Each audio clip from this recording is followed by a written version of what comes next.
सराईत गुन्हेगार ओमप्रकाश उर्फ सचिन तेजराम गुजवार याला काटोल पोलिसांनी एमपीडीए कायद्याअंतर्गत केले स्थानबद्ध।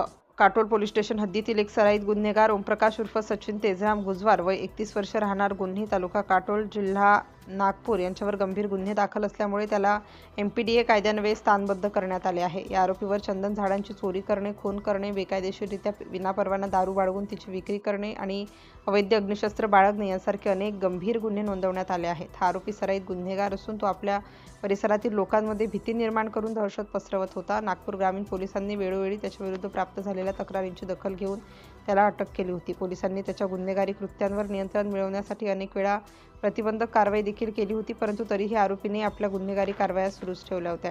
आरोपीचे हे कृत्य सामाजिक सुव्यवस्थेला बाधक ठरत असल्यामुळे आणि तो समाजासाठी धोकादायक ठरत असल्यामुळे नागपूर ग्रामीण जिल्हा पोलीस अधीक्षक श्री हर्षे पोद्दार आणि अप्पर पोलीस अधीक्षक श्री अनिल मस्के यांच्या मार्गदर्शनाखाली काटोल पोलिसांनी त्यांच्यावर एमपीडीए कायद्यान्वये कारवाई केली आहे।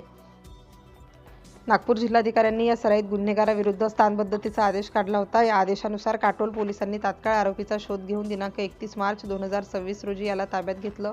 आरोपीला अटक करून नागपूर येथील कारागृहात दाखल करण्यात आले आहे। सिटी इंडिया न्यूजसाठी विशेष प्रतिनिधी चंदू मडावी।